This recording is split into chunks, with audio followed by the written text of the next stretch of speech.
All right, guys. So for those of you that are familiar with my family and have followed our lives and have also followed my podcast, you know that last week was an extremely difficult week for my family as a whole and for each of us individually.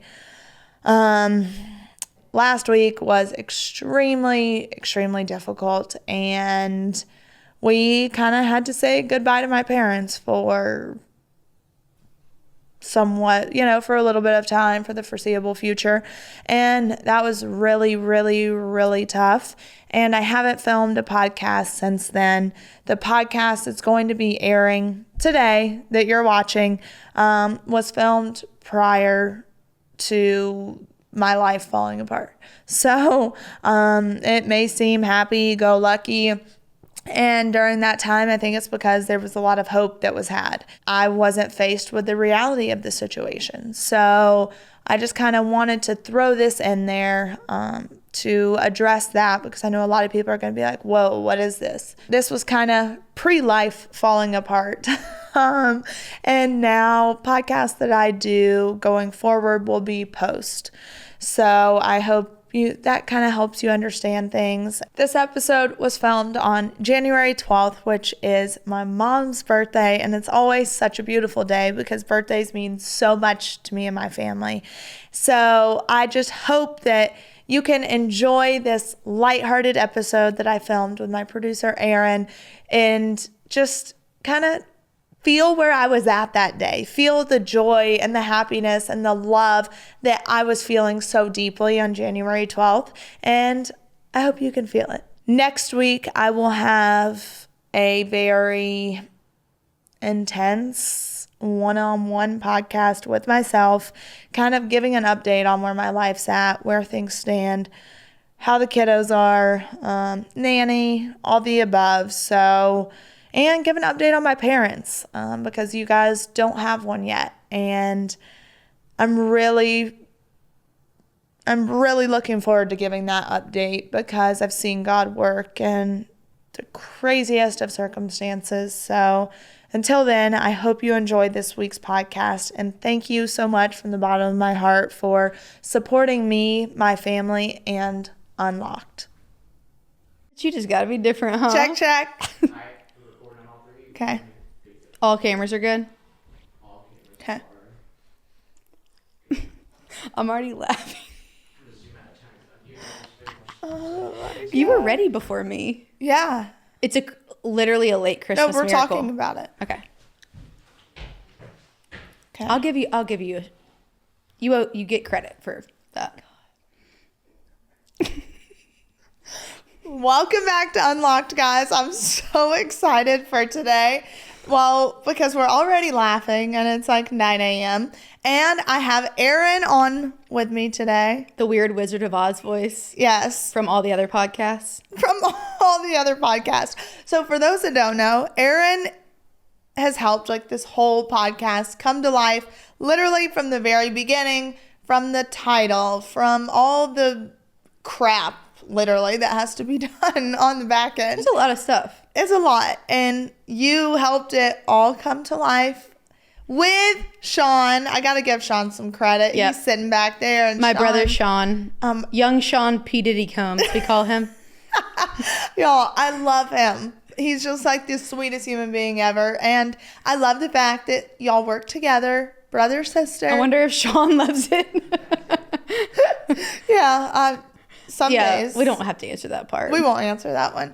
But you've helped the podcast become what it is. It's hard to even know where you and I should start talking because I know so much and we're together and talk all the time just because not only work, but we're also very close friends and have been for a long time.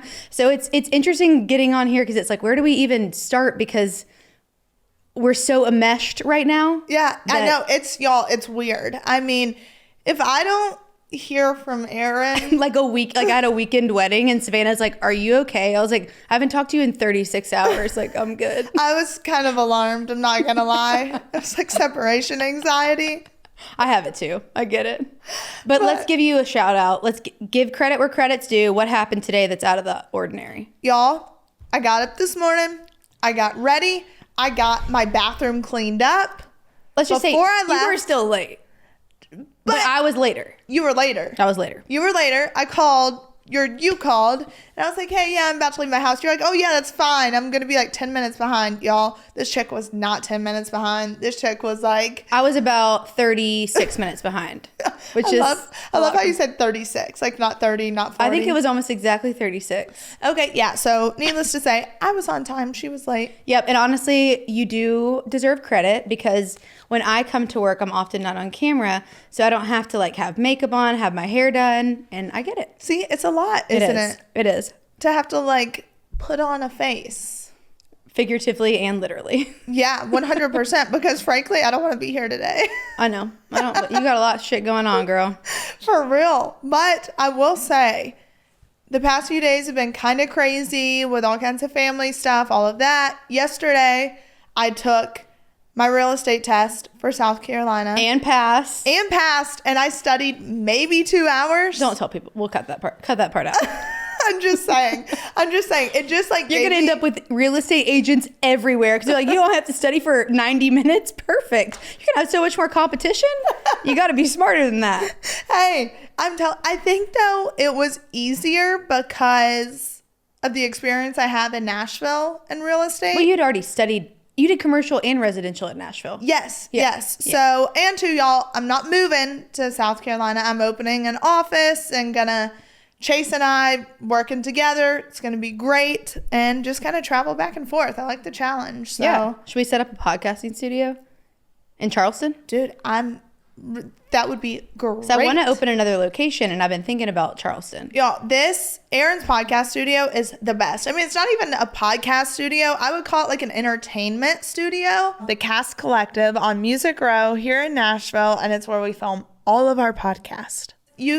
People like host events here. They do their podcasts, photo shoots. There's so many different things. And we did the whole photo video shoot for my sassy blow dryers and straighteners here. We did. So. We also left here, and I don't want to talk about illegal activity, but we did trespass. It was a misdemeanor. We trespassed. Technically, no, it was not trespassing. There was not a no trespassing sign. And it was abandoned. So it was technically didn't belong to anybody at this time. Yes. But when y'all see Savannah in her beautiful green dress on all of the podcast cover photos, yes, we were actually in like a weird, overgrown, abandoned lot. Yes. And it looks like we were in like Italy. It was insane. And this is, y'all, like in a back alleyway. Yeah. With a boarded up house. You were not wearing all-terrain shoes that day. You weren't, and you made it. So good for you. Oh my gosh, the amount of stories that we have, I really don't even know how to start. Go on, Erin. Well, no, you can start, but how did we meet?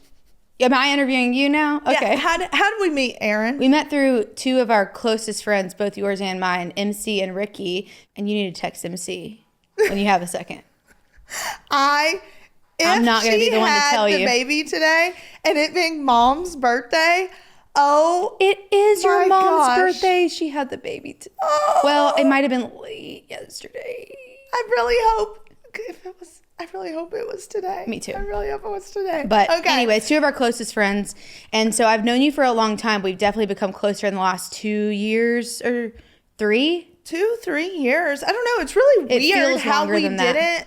It's weird because I moved to Nashville at 17, met Taylor Phillips. That was like the first person. That was a connection. Yeah, Taylor Phillips, in case y'all didn't know too, just became like one of the top 100 Music Row songwriters, which is huge. Taylor's super talented. He's like killing it. So him and Ricky have known each other for years. Yeah, so he and Ricky have known each other for years.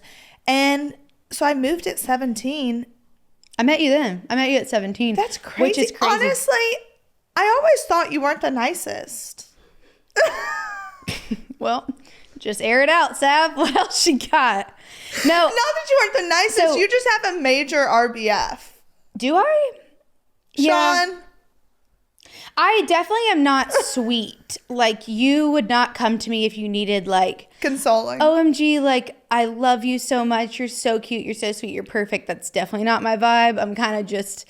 like, I will love and love hard, which you've seen. But it's mainly 100%. By example. But it... like, or not example. By action. rather than like, my mom's always like, you're not sweet, but you're kind, which I think is probably, I don't think she meant it as an insult. And I don't really take it as one because I don't really deliver messages with like a sugary coat. I just kind of tell you, but I will show up. That is the best way to put it, is you do.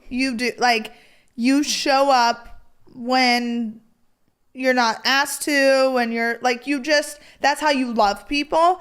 But it's funny because it kind of goes back to the podcast Holly and I did, and kind of how you like count people out before you ever truly get to know them or give them a chance. And I'm guilty of that. I mean, I feel like a lot of people probably are, but you and I never really like connected. And I don't know if it was because at the time, like age and stuff like that. Because what are we? We're like 8 years apart. Yeah. Yeah. So I don't know if it was that, but how did we like reconnect?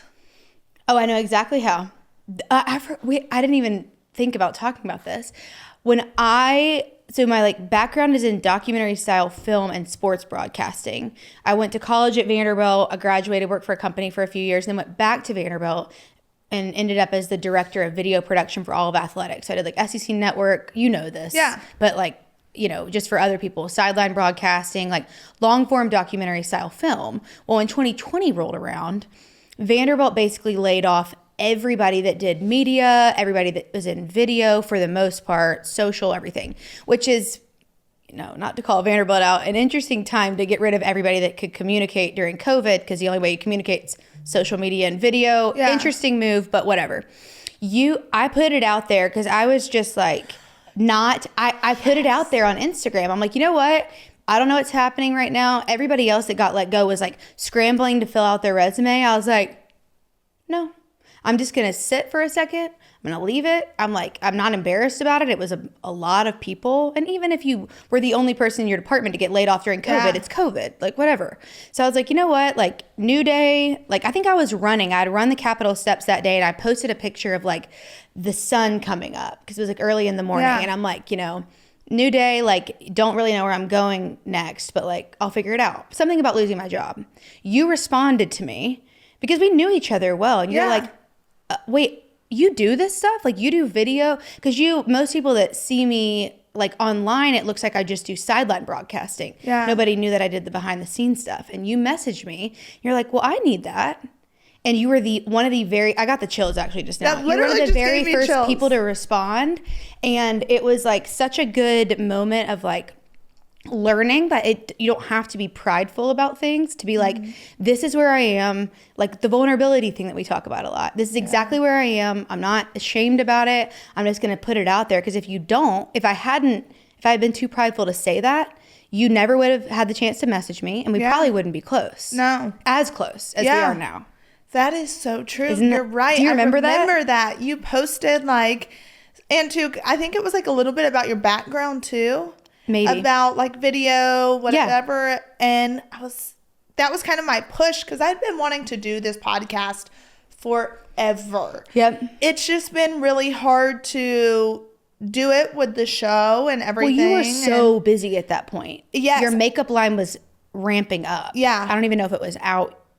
It was probably just launching. Yeah. I think it was just launching. And then with the show, also not really feeling like I was in a place personally to be 100% vulnerable and talk about where I'm at. And then you posted that, and I feel like it was kind of perfect timing. Like God works in mysterious ways. Definitely perfect timing for me. Because I went from not really knowing exactly what I was going to do, but I knew that I'd get through it. I just didn't know how. Another thing that we talk about a lot. You don't have to know how. You just have to know that. Yeah. Not that you don't have to. The universe has a weird way, whatever language you use, whether God's most comfortable for you or the universe or both, all of those things can make sense simultaneously. It's like not really having to know how, just having to know that you have to get through it and you're going to.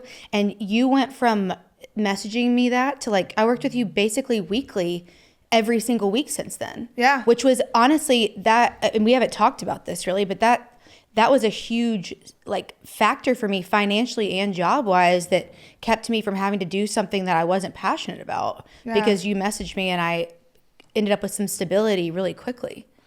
See, I love that because it was more than just a job. It's more than like, it's brought such an awesome friendship and like family. That's what I say. Like, I don't have friends that are not family. Like, You've got a pretty close-knit group. Yeah. Like, my friends are family, and they're people that like I would die for. I sent a meme on Instagram to all y'all the other day, and it was like, if I die, my friends, you're allowed to swear on my grave. I'm giving you permission. I read that to Sean. We were cracking up. I was like, this is so Savannah. Yeah, 100%. And I also think what's so interesting about you and I is we will bicker. We do. Back and forth, literally like sisters. And we call each other out on stuff and challenge each other. Like, I know you have challenged me a lot in the past year. A lot when it comes to me personally, relationships, work, just all the things. Yeah. And there's been some times where some harsh words have been said, guys. I'm not a sugary delivery, just kind of straight exactly what it is. But yeah, because we talked about relationships a lot. And I think that I'm also like, I don't feel like we have an age gap. Like you've been wise beyond your years for a long time. So it's not, I don't have like a little sister mentality towards you. I just have like a sister mentality towards you. And yeah, there have been times where, you know, you'll be making choices about certain relationships or who you're going to spend your time around. And if, you know, I try to wait till you ask me, but when you do, I'll be like, Savannah, you got to stop. Yeah. That's like our phrase that we always say to each other. We joked about calling the episode that, but I don't know if that's going to do that well on YouTube. Yeah. But just being like, and the reason I say that is not to be harsh. It's been like you saying, it's you receiving and accepting less than what I think you're worthy of. Mm-hmm. And I know for you, as I've gotten to know you better, I'm not gonna cry right now. I might cry in a minute. But just being like, this is not, you give so much and you give fully when you do. So watching you receive anything less than I think you're worthy of is very difficult for me. Yeah. And I know that that's been something that you've struggled with, is the worthiness factor. And really my harsh words, which they can be, but we do joke too. It's we like, definitely joke. You're not harsh. You're just like, you say the things that I need to hear that no one else feels comfortable enough to say. Yeah, I do. I definitely don't filter anything for you, which is not, that makes me sound like I'm awful. But I think just watching, I'm like, Savannah, and this is why, and this is like the weird, and I can connect this all the way back, like the giving off energy and like what you give off is what you receive is very real. I am a quantum physics nerd. I'm a huge dork. Like I went to Vanderbilt. I had like, you know, studied a lot. Like I am kind of a nerd at heart, but that stuff is really easy. If it feels like woo and this like far reaching thing, it's really not. Like that's all actually based in quantum physics. There's a bunch of good books that I can like, I'll put it in the show notes since I do the show, but stuff that you can actually read that can help you understand that like what you give off really is what you get back. And so in your relationships, I don't agree with that. And that's what's so hard for me. What do you mean? Is like, what you give off is what you get back. Well, okay. What I struggle with that saying, because I hear that a lot, like what you put out, you get back. And that's the hardest. You haven't experienced that. I haven't experienced that. Very fair. And there have been situations to where I feel like I've literally given it my all. I've let my walls down. I've loved really hard. I've loved people to the fullest and been in love with people. And it's hard for me to get there. Like, it's initially really hard for me to get there. And then when I get there and I feel like, holy cow, like I'm here, this is how I feel. And then I'm let down by someone not feeling the same way. Or maybe me loving me the way that I need to be loved is really difficult. No, that's a really good point. And we get really obsessed with these little phrases that seem true. And it's really good to challenge them exactly like you just did, which is, I hear you, but that doesn't feel like reality to me. And I think that situationally, that's not always true. Yeah. But I think we net out where we are. So like whatever you give off, like it can take us 4 to get there, like 4 relation, whatever it is. But just like what I do know to be true, no matter if we net out neutral or not, or hopefully we net out positive in the end of, our existence here. But it's just knowing that if you don't require and know that you deserve something and send out a vibe that you do, it doesn't have space to come in. Because wherever you think that you are, you are. And so rather than being in a relationship where I don't think you're getting what you need, or you're not getting what you deserve, or you're accepting less than Savannah deserves, I would rather you be in nothing and give yourself space to receive something better, rather than continuing to be in those relationships or situations that are at like a lower vibration, I'll get a little woo, than you are. Yeah. Because if you stay in those, you're giving off the vibe, this is what I'm receiving, so this is what I deserve. Yeah. Be better off resetting, being alone, and being like, give me something better. And too, y'all, I do want to preface this by saying we're not speaking about any person in particular. Not at all. At all. I feel like this past year has been so much self-reflection and figuring out maybe why Erin and I are kind of in this a similar place of like, why are we accepting this? Or why did we? Or why don't we feel confident enough? Or because I think for me, what's really hard is to walk away. And that's what I don't get or understand is like, okay, if you write it all down on a piece of paper. I should. Like a math problem. Yeah. Like if you write it all down on a piece of paper, it's obvious what you should do. But I feel like, again, I'm not saying I don't make mistakes because I do, but I fully believe that I have a really good heart and I invest. I know that to be true. Like I invest a lot in people. And so it's impossible. It feels like it's almost impossible for me to walk away. And I just keep getting like. Because if you walk away, that means what?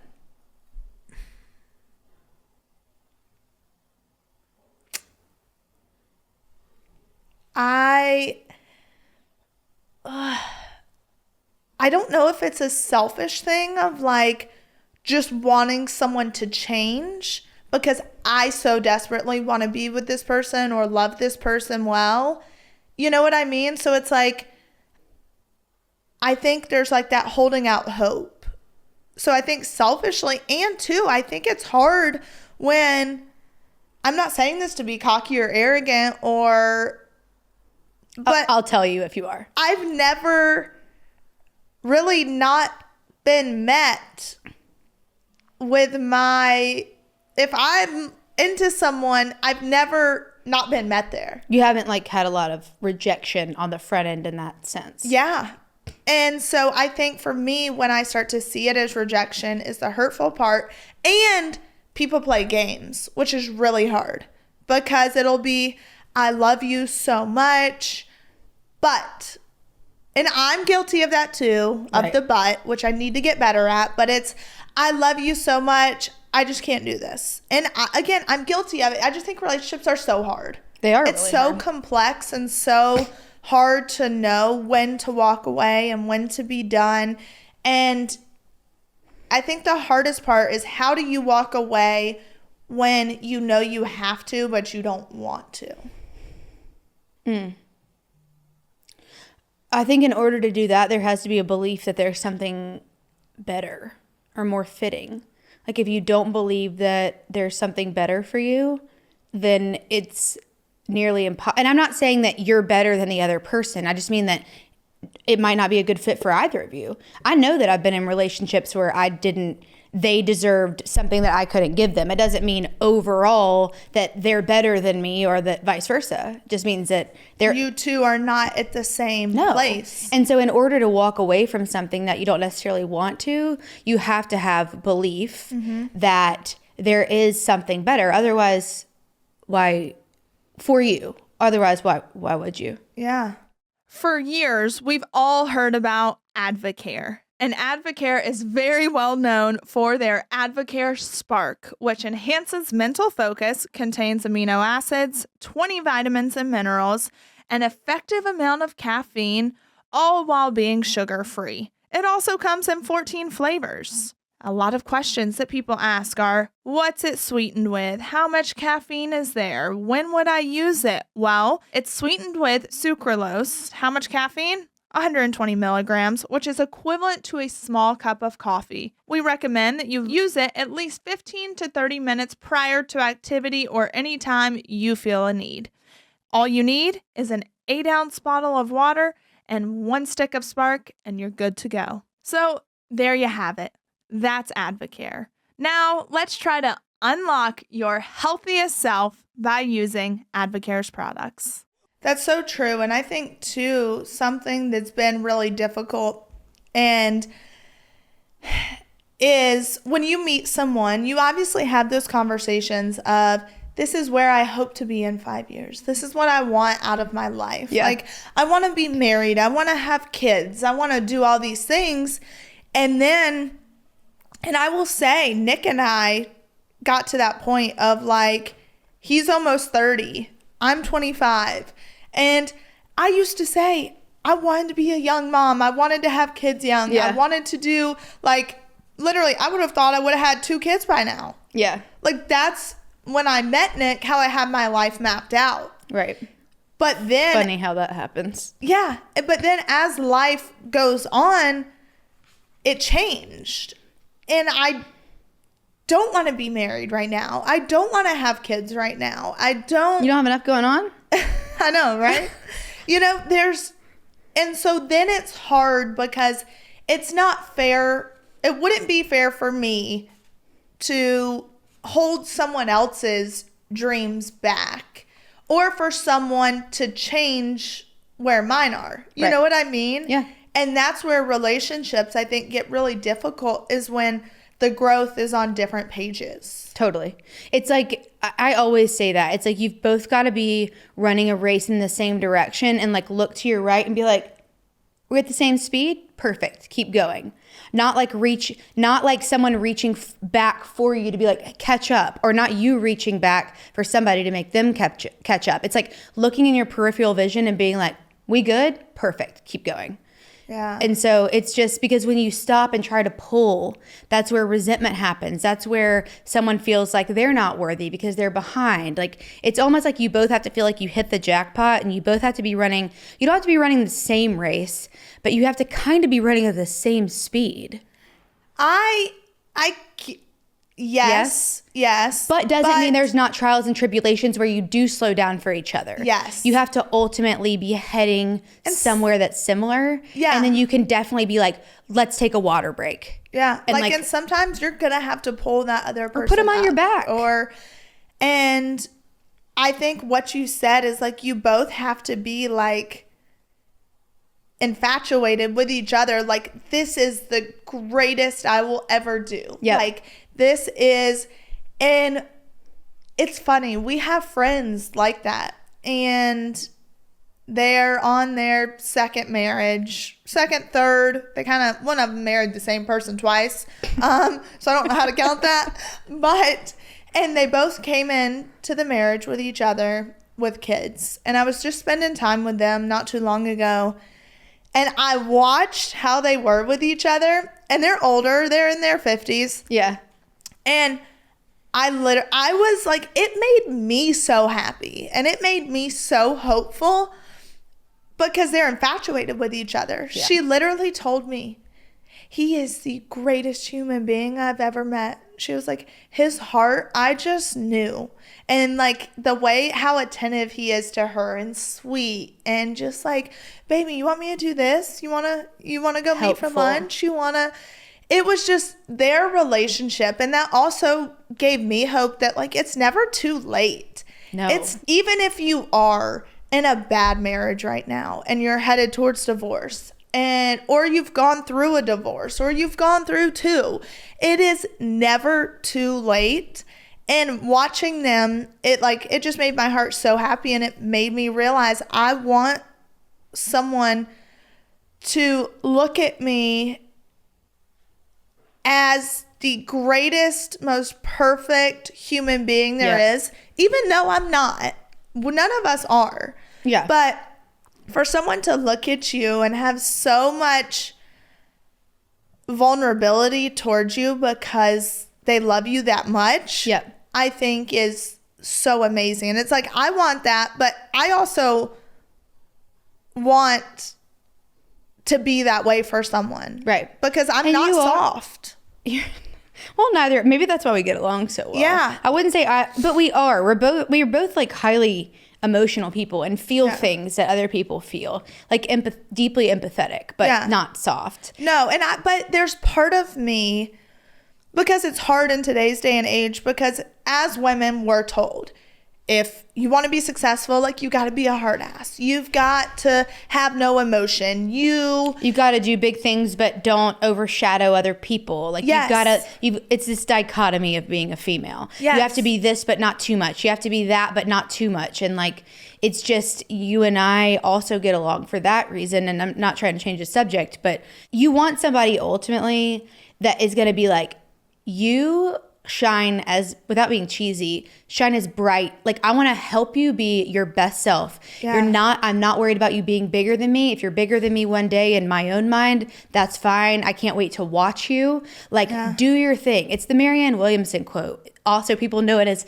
the Coach Carter quote, but Marianne Williamson is like actually the one that said it. It's like, our deepest fear is not that we're inadequate, it's that we're powerful beyond measure. Like, it's our light, not our darkness, that most frightens us. And that's the inner part of it. But then she goes on to say, like, who am I to shine? And it's like, who are you not to? Like, when you do that, when you are your biggest self, you automatically give other people permission to be their best self. And to have somebody watch you, like, do that and be proud of you and not threatened by you, not worried about you being bigger or brighter, but being like, hell yes, do you. Yeah. And like, let me help, let me watch. That's the thing. It's because I feel like I'm just now kind of coming into myself and figuring out who I am.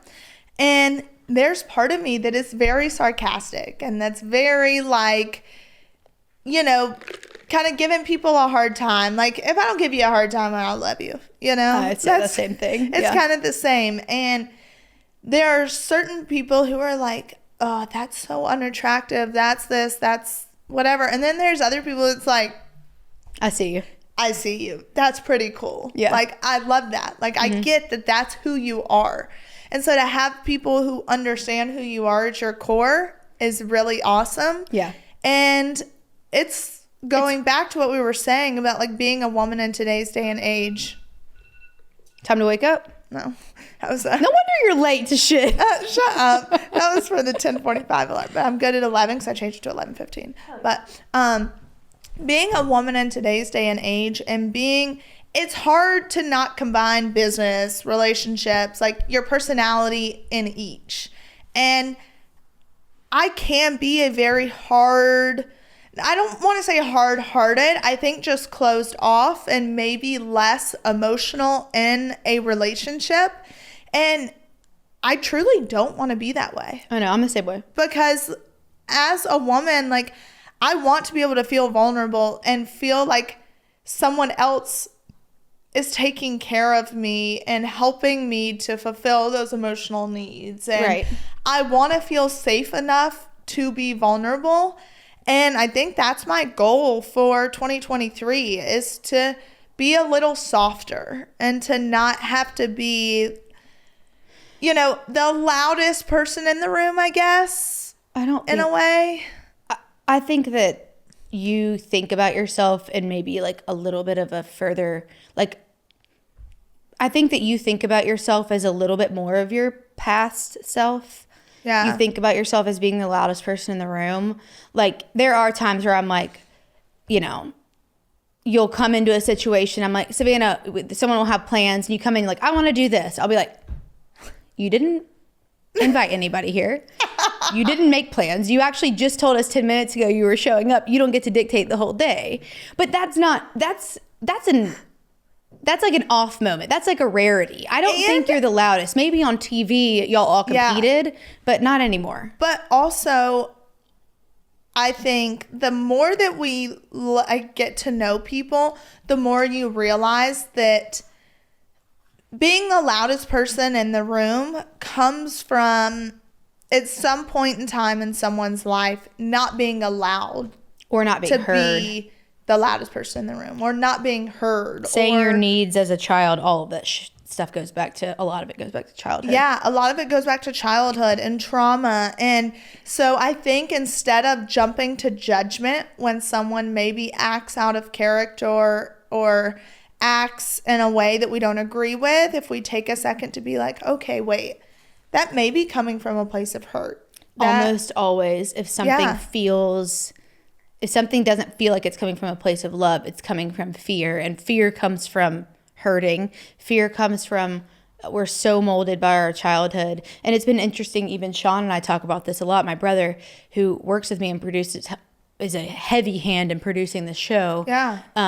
Like, we obviously grew up in the same household. We have parents that are still married, and watching the way that we dealt with the same thing. We're 5 years apart, but watching the exact same, and also everybody has trauma. This is not a slight at my childhood. No. We have an amazing family, but watching just the difference. I mean, we grew up in the same house, and just watching the difference of the way the same events affected us because of our age, because of, just where we were. It's like, it's so molded who we are. Yeah. And it's interesting that you made me think of something a second ago.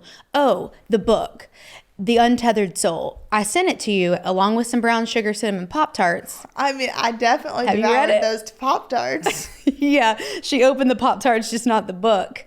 But this book is like, if you... You know what? And it's really funny that you bring this up, because I started thinking that it would be really cool to create a Facebook group for this podcast. And maybe... Are you going to say a book club? I got excited. Yes. Really? Create a Facebook page for this podcast. And then, because we do a lot of self-reflection, and we're all into growth and being better. And there's so many different books. Like, I spoke about at one point this book called The Body Keeps the Score. Yep, I read it. And talking about books like that, and then giving people the chance to read it and kind of do a book club of like... We should definitely do a book club. I'd be so happy. And then like eventually maybe like meet up in Nashville, do little... That'd be awesome. I'm going to do a poll and see if people would be interested in that. I am volunteering myself to be a heavy part of the book club. That would be awesome. Yep, it would. Yep. And these, like, because we both have things that have helped us so much. I mean, I'm talking about like, not pick up a read because you're bored. I'm talking about like, there are certain books where I'm like, I am different because of that. And The Untethered Soul is one. And I think that I wanted to talk about with you. I mean, in general, I want you to read it. Obviously, I sent it to your door, and like, it landed on her doorstep. I'm like, did the Pop-Tarts? I did the Pop-Tarts to it. She would actually open the package because she loves Brown Sugar Cinnamon Pop-Tarts and Dr. Pepper. If she eats it every day for breakfast, why she looks like that, not sure. Probably because you're so stressed you're not eating any more meals throughout the day. Fair enough. But this book is like, especially with everything you have going on right now, and we're recording this on, is it the 13th? No, the 12th. Mom's 12th? birthday. Oh, it's the 12th. Yeah. Thursday, January 12th.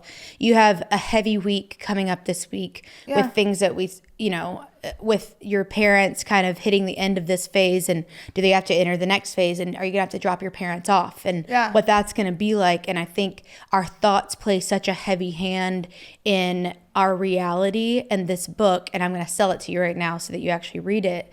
It talks about like these inner conversations we have with ourselves, and that we don't even notice they're going on. Like an example, you're like in the car and you're driving and you're like, oh my God, I forgot to call Savannah back. Like, I forgot to call her back yesterday. I can't believe I did that. And this is all going on in your head. And then you're like, well, she forgot to call you back 2 days ago. Like, it's not a big deal. She won't be mad. And it's like, well, I know, but she had a hard day. How'd you forget to call her back? Like, why are you so selfish that you can't remember what Savannah has going on when you remembered all your own stuff? And it's like, well, she knows that I love her. This is all happening in your own head. And we don't even recognize it.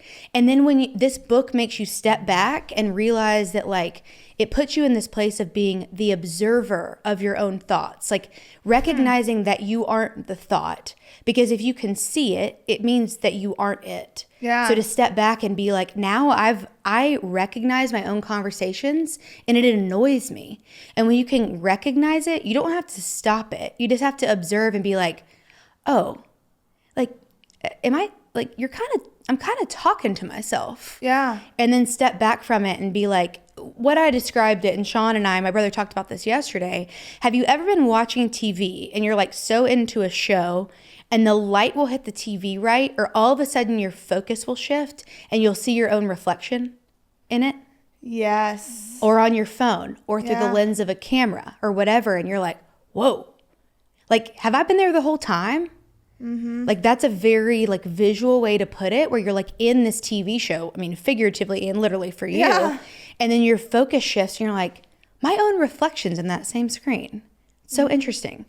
And being able to be like, I've just been watching this TV show play out this whole time. But I've also, if my focus had been slightly different, I'm also just sitting there. Yeah.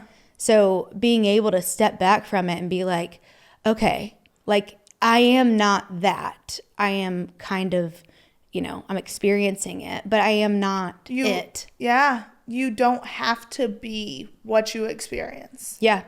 You're watching it play out too. And just like the freedom that gives you to be like, I am not this all consumed like conversation that, you'll start to recognize it, and being like, not being like, stop talking to yourself, but being like, those are just like passing thoughts. Yeah. And your inner voice will talk until it feels comfortable. Mm-hmm. It'll change directions in a heartbeat. It'll change its opinion in a heartbeat it's just trying to settle your nervous system back to something that you feel comfortable with. Yeah. And to be like, okay, I hear you, but like, I'm good, thanks. Yeah. And then being able to sit back in silence kind of, and quiet the noise. Okay, I'll read it. I will read it. I will read it. And I think I do love that idea of doing like a little book club in a Facebook group, and maybe challenging each other, and to create a platform to where we can come and encourage one another and give book ideas and talk about them and share the growth. And, I know 2023 is there was a study that came out about this new generation and how it's cool to not drink. Yeah. And how like the sober curious and all these things. There's a book that I really want to read, and it's called Quit Like a Woman. Okay, I haven't read it. The radical choice to not drink in a culture obsessed with alcohol. Yeah. And I think I'm just super curious about it. Yeah. It's seems to be a really good read. I'll just say to anyone watching or listening to this, like leaving comments on YouTube or on Savannah's Instagram about books that you've read that have been really influential. Yeah. I mean, we could just start going through those comments. I mean, we could just even do like a little spin-off book situation. Yeah. I honestly think that's a good 2023 goal. Yes, this is a good 2023 goal. I just want to be more intentional about life, and to reading books to help me to maybe understand myself better, my thought process better. Yep. And especially with everything that I've got going on and this new phase of life, and we're at the 12th now, so I don't know what's going to transpire between the 12th and the 17th. I know kind of what the 17th looks like as of now with everything with my parents. And all I can do is pray to God that, hey, he intervenes, that there's a miracle that happens with the appeals court, all these different things. But I also know kind of what's coming. And I think it kind of hit me yesterday, and I kind of had a little breakdown, and it was just like, I literally said, like, I feel like my heart is literally breaking into a million pieces. Like, I know what heartbreak feels like. You do. And it's like, I miss my parents so much. Already, and they're not even gone. I know. And to have that feeling of, it's literally anyone listening, like, I feel like if you've lost someone, or just, there's this feeling in your gut that it's just like an anxious, heartbreaking feeling, and it's so hard to explain, and it's something I'm trying to work through. And do you feel it the most like physically in your gut? Like when something happens, is that where it like hurts? Yeah. Like I literally just feel like my heart is breaking into a million pieces. And it's the hardest thing I've ever done and gone through, but I know that this next phase of my life is going to be the most rewarding. Mm-hmm. It's going to be the most rewarding, and it's going to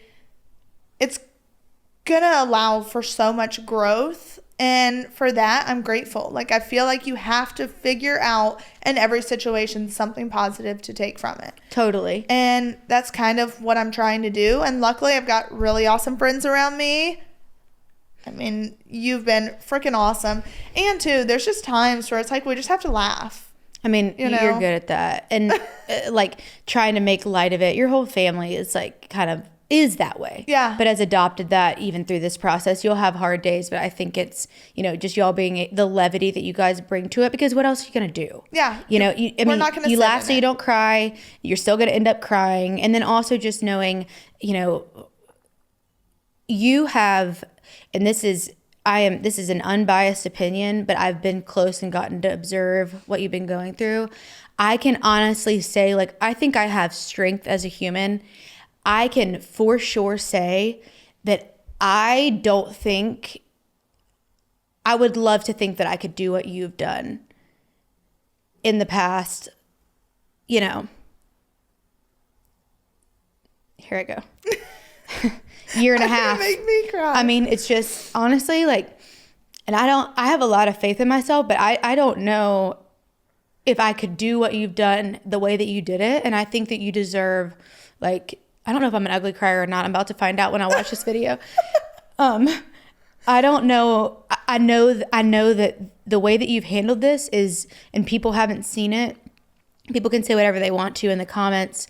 If you're mean enough, I'll block you and it won't be Savannah. But is just understanding that, like, you have, no matter if you have hard days, and you need to know that you have done like insurmountable things in the last year and a half that a lot of people would have wanted to give up way before you did. And you'll have a bad day and you get up the next day, you look in the mirror and you keep going. And that's all you can do right now is just keep going. Well, I think that's the biggest thing is you never realize what you're capable of until you have no other choice. Yeah. And I have made a promise to myself that I'm not setting these unrealistic expectations for myself.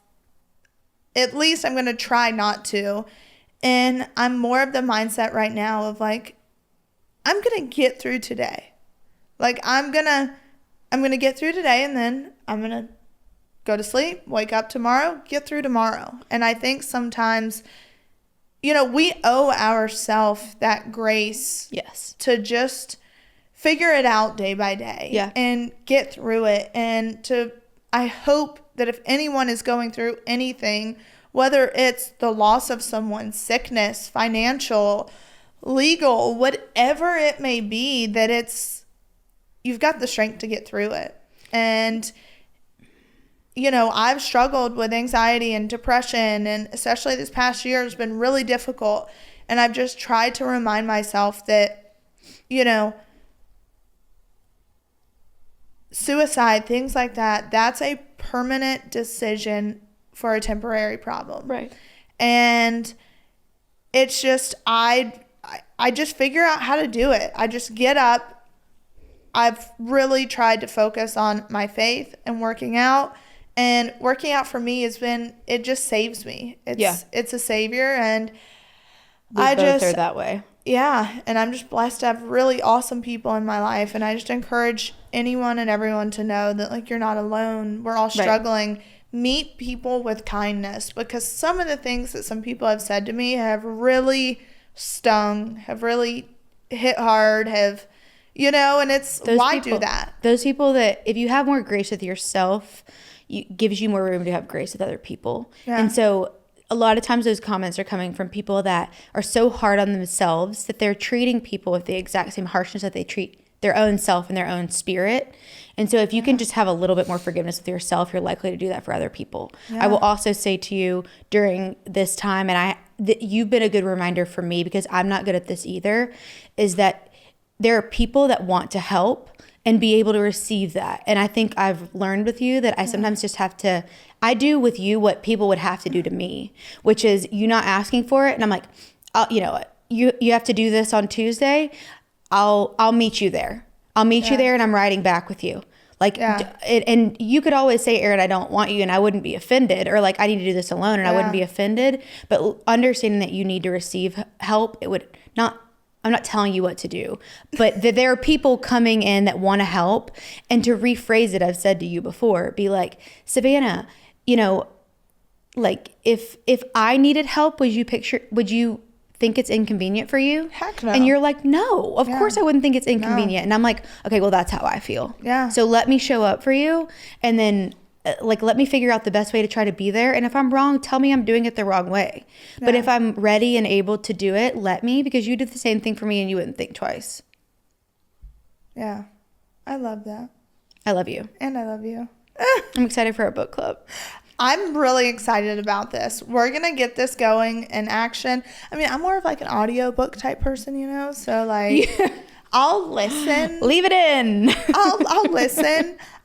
Reading, y'all, I think I'm just like too ADHD for that. I don't know. My mind hops. Like, you're definitely smart enough to. It's just, yeah, I think you can read. I can read. I think I just have so much going on in my mind that I'm like, okay, where am I at? Well, you're also moving all the time. Yes, exactly. I am. But I'm just, honestly, I feel like we could do a gazillion podcasts together, because there's so many different things we could talk about. I know. Yep. This is good. We have deep conversations a lot, but it's different when we're doing it. For sure. All right, well, for the world to see. You ready to go to a meeting? Yeah, we both got meetings. I know. I gotta go show some houses. So I love you. I love you too. I appreciate you so much. And guys, if you don't do anything this year, just be more intentional and find some really good friends. It's not, and be nice. It's the quantity of friends is not important. It's the quality and having good people around you. Agreed. So. I got lucky too. That's the nicest we've ever been to each other. So I know. Oh gosh. On that note. Okay, we both feel weird. We gotta get out of here. I know, that was too nice. That was really good. I love it. I love you. We really could do like a lot.